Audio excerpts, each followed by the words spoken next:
Bonjour à toutes et à tous. Avant d'aller plus loin, je vous préviens qu'une transcription est disponible gratuitement sur Patreon.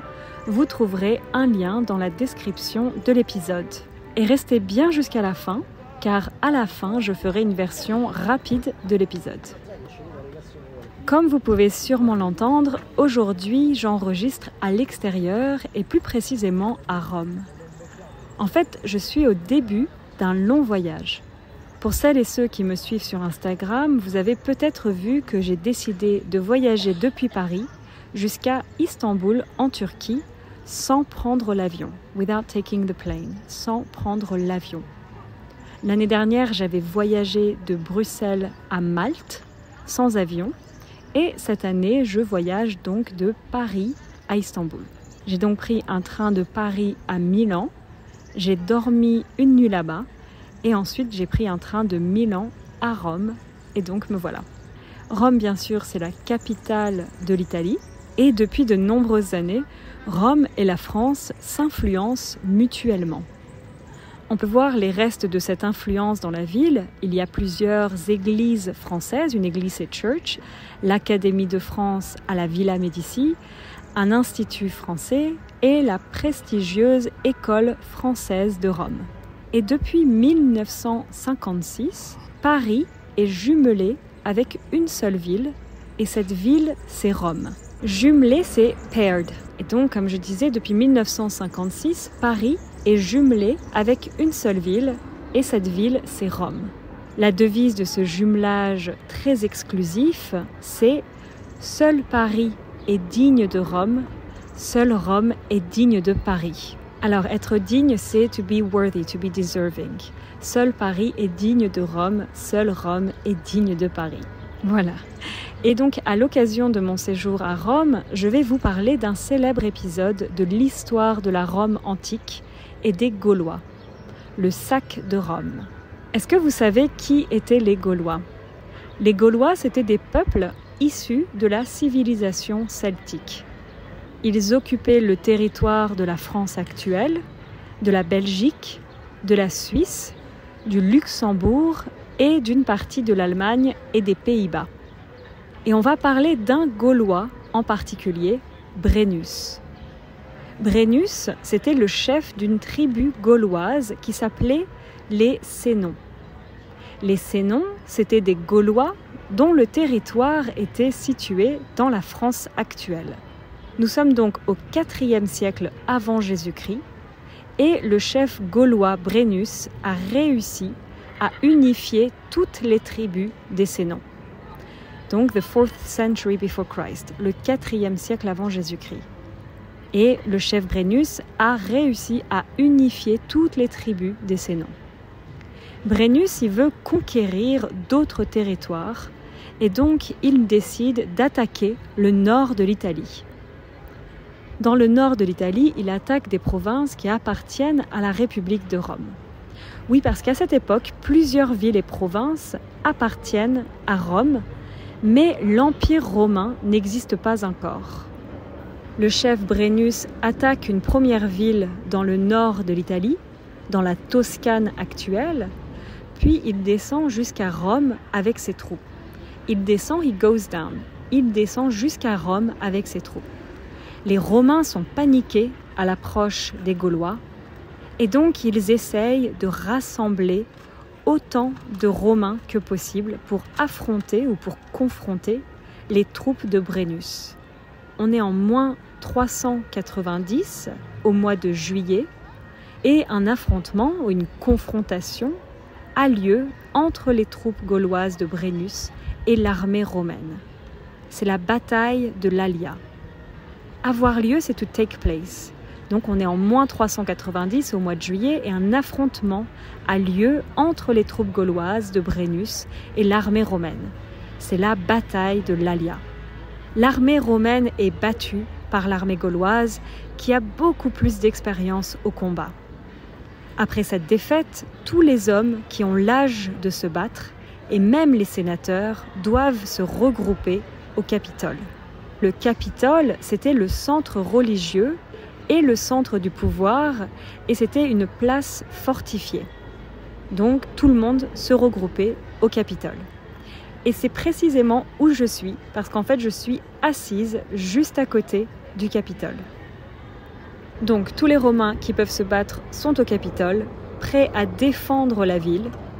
Les Gaulois rentrent alors dans Rome, ils entourent le Capitole et ils pillent le reste de la ville. Entourer, c'est to surround. Ils entourent le Capitole. Alors qu'est-ce que c'est ils pillent le reste de la ville? Ils pillent, ça vient du verbe piller, to steal. On dit le pillage et donc le verbe c'est piller. Les Gaulois rentrent alors dans Rome, ils entourent le Capitole et pillent le reste de la ville. Tout se passe avec beaucoup de violence. Les Gaulois tuent tous les habitants qu'ils voient et ils détruisent en partie la ville. Ils essayent ensuite d'attaquer le Capitole. Les Romains arrivent à repousser l'attaque, mais les Gaulois attaquent une seconde fois pendant la nuit. Ils veulent attaquer par surprise. Ce sera à nouveau un échec failure. Ce sera à nouveau un échec. Et la cause de cet échec est assez originale. En fait, il y avait des oies dans le Capitole. Une oie, c'est a goose. Il y avait des oies dans le Capitole.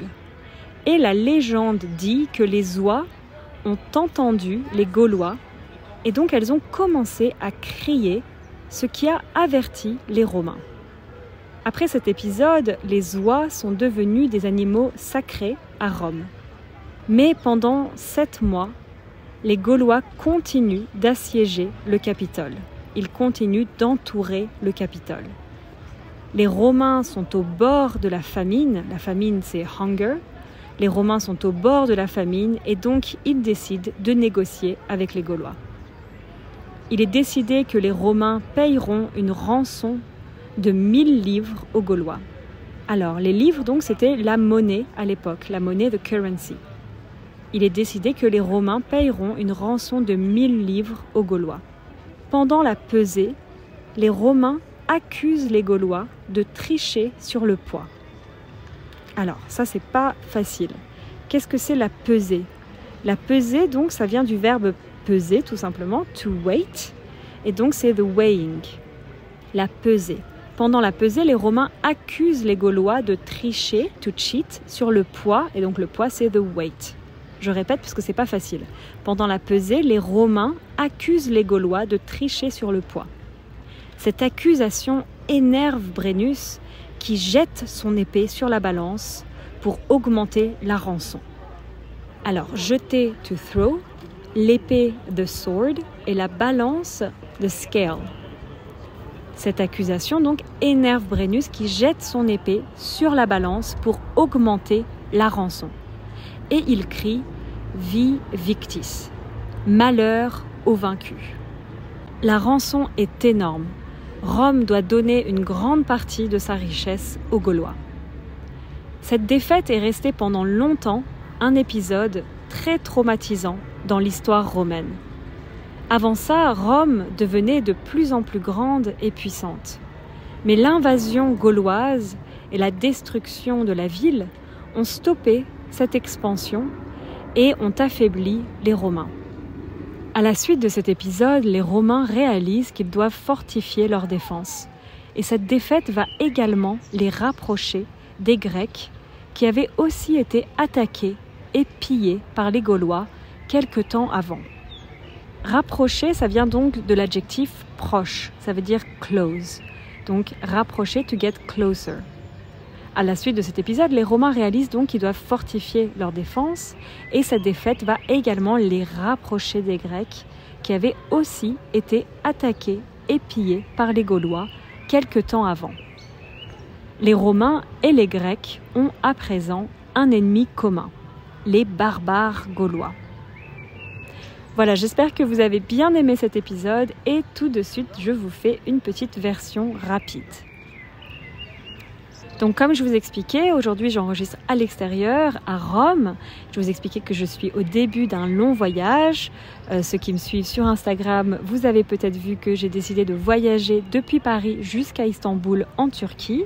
Je vous ai parlé de mon voyage de l'année dernière où j'ai voyagé de Bruxelles à Malte sans avion. Et cette année, je voyage donc de Paris à Istanbul sans avion également. J'ai donc pris un train de Paris à Milan, j'ai dormi une nuit là-bas, et ensuite j'ai pris un train de Milan à Rome, et me voilà. Je vous disais bien sûr que Rome, c'est la capitale de l'Italie. Depuis de nombreuses années, Rome et la France s'influencent mutuellement. On peut voir les restes de cette influence dans la ville. Il y a plusieurs églises françaises, l'Académie de France à la Villa Médicis, un institut français et la prestigieuse École française de Rome. Et depuis 1956, Paris est jumelé avec une seule ville, et cette ville, c'est Rome. La devise de ce jumelage très exclusif, c'est « Seul Paris est digne de Rome, seul Rome est digne de Paris ». Et à l'occasion de mon séjour à Rome, je vous ai donc parlé d'un célèbre épisode de l'histoire de la Rome antique et des Gaulois, le sac de Rome. Qui étaient donc les Gaulois ? Les Gaulois, c'étaient des peuples issus de la civilisation celtique. Ils occupaient le territoire de la France actuelle, de la Belgique, de la Suisse, du Luxembourg et d'une partie de l'Allemagne et des Pays-Bas. Et donc on a parlé d'un Gaulois en particulier, Brennus. Brennus était le chef d'une tribu gauloise qui s'appelle les Sénons. Les Sénons, c'étaient des Gaulois dont le territoire était situé dans la France actuelle. Et donc nous sommes au IVe siècle avant Jésus-Christ. Et le chef gaulois Brennus a réussi à unifier toutes les tribus des Sénons. Brennus veut conquérir d'autres territoires et donc il décide d'attaquer le nord de l'Italie. Dans le nord de l'Italie, il attaque des provinces qui appartiennent à la République de Rome. Oui, parce que donc, comme je disais, à cette époque, plusieurs villes et provinces appartiennent à Rome, mais l'Empire romain n'existe pas encore. Le chef Brennus attaque une première ville dans le nord de l'Italie, dans la Toscane actuelle, puis il descend jusqu'à Rome avec ses troupes. Les Romains sont paniqués à l'approche des Gaulois. Et donc ils essayent de rassembler autant de Romains que possible pour affronter les troupes de Brennus. On est en moins 390 au mois de juillet et un affrontement a lieu entre les troupes gauloises de Brennus et l'armée romaine. C'est la bataille de l'Allia. L'armée romaine est battue par l'armée gauloise qui a beaucoup plus d'expérience au combat. Après cette défaite, tous les hommes qui ont l'âge de se battre, et même les sénateurs, doivent se regrouper au Capitole. Pendant l'Antiquité, le Capitole, c'était le centre religieux et le centre du pouvoir, et c'était également une place fortifiée. C'est précisément où je suis, comme je disais, je suis assise juste à côté du Capitole. Donc, tous les Romains qui peuvent se battre sont au Capitole, prêts à défendre la ville.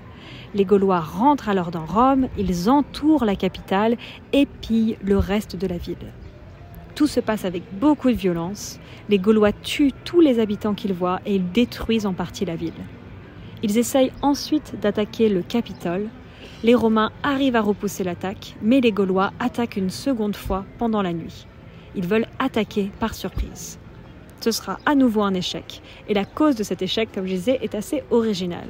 Donc il y avait des oies dans le Capitole et la légende dit que les oies ont entendu les Gaulois et elles ont commencé à crier, ce qui a averti les Romains. Après cet épisode, les oies sont devenues des animaux sacrés à Rome. Mais pendant 7 mois, les Gaulois continuent d'assiéger le Capitole. Les Romains sont au bord de la famine et donc ils décident de négocier avec les Gaulois. Il est décidé que les Romains payeront une rançon de 1000 livres aux Gaulois. Pendant la pesée, les Romains accusent les Gaulois de tricher sur le poids. Cette accusation énerve Brennus qui jette son épée sur la balance pour augmenter la rançon. Il crie « Vi victis », malheur aux vaincus. La rançon est énorme. Rome doit donner une grande partie de sa richesse aux Gaulois. Cette défaite est restée pendant longtemps un épisode très traumatisant dans l'histoire romaine, parce qu'avant ça, Rome devenait de plus en plus grande et puissante, mais l'invasion gauloise et la destruction de la ville ont stoppé cette expansion et ont affaibli les Romains. À la suite de cet épisode, les Romains réalisent qu'ils doivent fortifier leur défense, et cette défaite va également les rapprocher des Grecs, qui avaient aussi été attaqués et pillés par les Gaulois quelque temps avant. Les Romains et les Grecs ont à présent un ennemi commun, les barbares gaulois. Voilà, comme je disais, j'espère que ça vous a intéressé, que vous avez bien aimé cet épisode. Moi, je continue mon séjour, je continue mon petit périple. Demain, je vais partir de Rome à Bari, dans le sud de l'Italie. Et je vous raconterai la suite de mon périple à un prochain épisode. À bientôt, ciao ciao.